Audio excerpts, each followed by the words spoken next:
여러분, 율법이 무엇이라고 생각하시지요?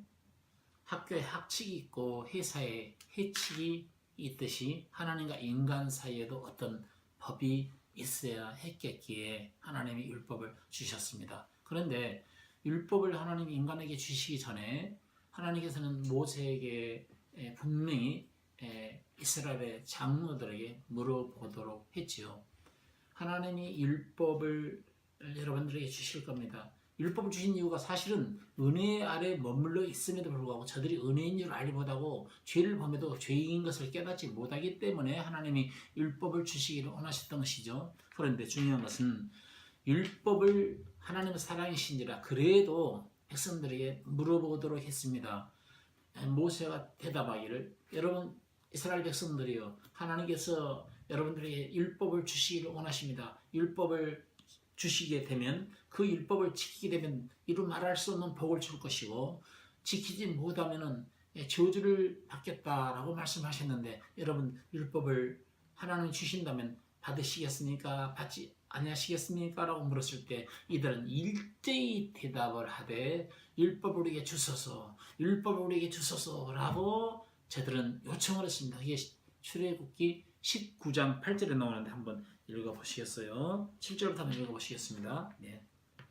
모세가 와서 백성의 장로들을 불러 여호와께서 자기에게 명하신 그 모든 말씀을 그 앞에 진술하니 백성이 일제히 응답하여 가로되 여호와의 명하신 대로 우리가 다 행하리이다. 다 행하리이다. 예. 모세가 백성의 말로 여호와께 회보하매 여호와께서 모세에게 이르시되 내가 빽빽한 구름 가운데서 내게 임함은 내가 너와 말하는 것을 백성으로 듣게 하며 또한 너를 영영히 믿게 하려 함이니라. 오케이. 그래서 결론적으로 일제히 백성들이 말하기를 우리에게 허락하소서, 우리에게 주소서라고 율법을 달라고 했습니다. 그래서 출애굽기 19장에는 모세가 백성들에게 물어보는 장면이 나오고 출애굽기 20장에는 실질적으로 시내산에서 모세에게 율법을 돌판에 새겨서 주신 장면이 나오죠. 그래서 율법이 우리에게 주신 것이죠.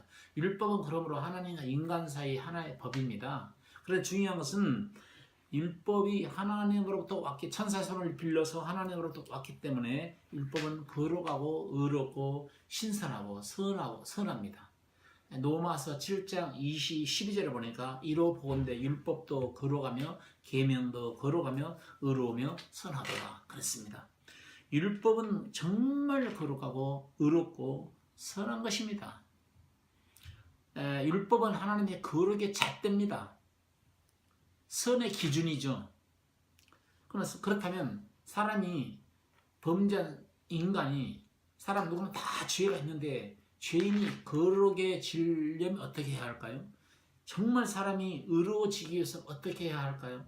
사람이 선해지기 위해서는 어떻게 해야 할까요? 간단합니다.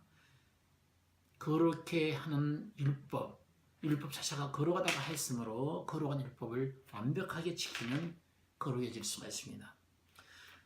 사람이 의로워지기 위해서 의로운 율법을 완벽하게 인간이 지켜버린다면 인간은 의로워질 수가 있습니다.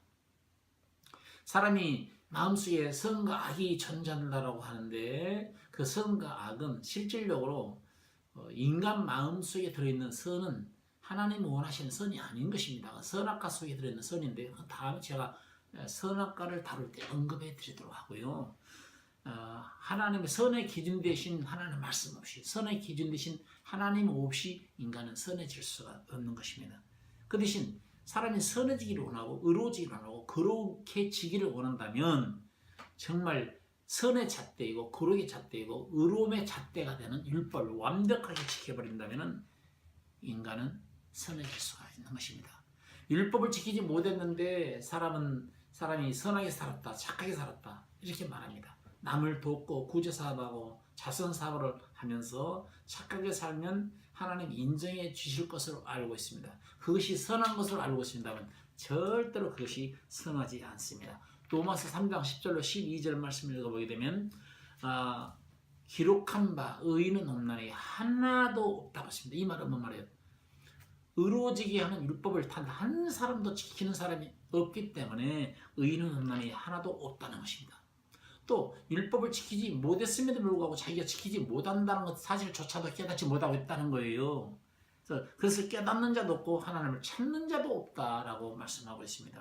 다 치우쳐 한 가지로 무익하게 되고 선을 행하는 자는 없나니 하나도 없도다, 이렇게 말씀하고 있습니다.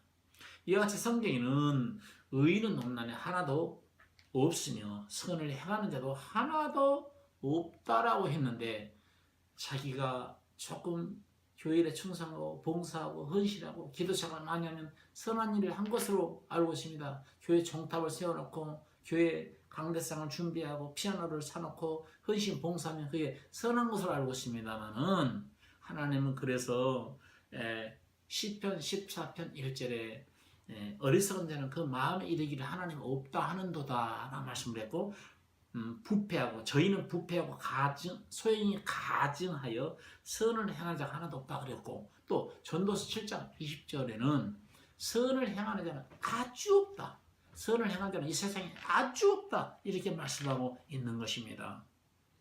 이와 같이 선을 행하고 죄를 범치 않는 의인은 세상에 아주 없는 것입니다. 율법을 준행하고 율법을 철저하게 지킨다면 누구나 거룩하신 하나님을 알 수 있을 것입니다. 하지만 율법을 지키지 못하기 때문에 거룩하신 하나님을 보지 못하는 것이고, 하나님의 뜻을 행하지 못할 뿐만 아니라 그리고 하나님을 보지도 못하는 것입니다. 로마 3장 10절에 어리석은 자는 그 마음에 이르기를 하나님 없다 하는도다. 어리석은 자는 그 마음에 이르기를 하나님이 없다 하는도다. 의인은 없나니 하나도 없도다. 역시 선을 행하고 죄를 범치 않는 의인은 세상에 아주 없다. 그렇다면 우리 인생이 어리석은 자가 되지 않고 선하고 의로워지고 거룩해지기 위해서는 어떻게 해야 하겠습니까? 율법은 거룩하고 의롭고 선하다라고 했기 때문에 율법을 우리가 완전히 지켜야 합니다. 지켜버리면 선한 자가 될 수 있고 의로운 자가 될 수가 있고 거룩해진 자가 될 수가 있는 것입니다. 그렇다면 우리 사람은 사실 시편 103편은 연약한 질그릇이라고 했거든요. 연약한, 심지어 깨지기 쉬운 진토라고 말하고 있는데요. 과연 우리 인간이 하나님의 거룩의 잣대인 하나님이 세우신 율법을 지켜서 거룩하고 의롭고 선해질 수 있을까요? 여러분, 율법을 지켜서 거룩하고 의롭고 선해질 것 같으면 예수님이 땅에 오실 필요가 없었겠죠. 모세 때부터 예수님 오실 때까지 1600년의 기간이 흐르는데 1600년 동안에 율법을 완벽하게 지켜서 구원받는 사람이 단 한 사람도 없었습니다.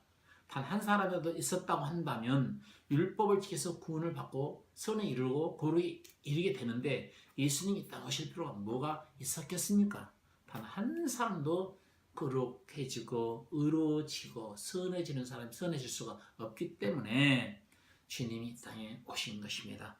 다음 시간에 제가 다시 한번 은혜로운 말씀으로 이 어려운 율법에 관한 문제, 어떻게 하면 율법을 지키지 못한 우리가 의로워질 수가 있는가, 거룩해질 수가 있는가, 선해져서 하나님과 일체된 삶으로, 하나님과 한몸된 삶으로 거룩하신 남편 되신 그분과 신부인 우리가, 거룩한 신부인 지닌 우리가 신부가 되어서 영원한 세계에서 영원토록 신랑 되신 주님과 영원을 누릴 수가 있을 것인가에 대해서 자세한 제가 방송을 해드리도록 하겠습니다. 다음 시간을 기대해 주시기 바랍니다.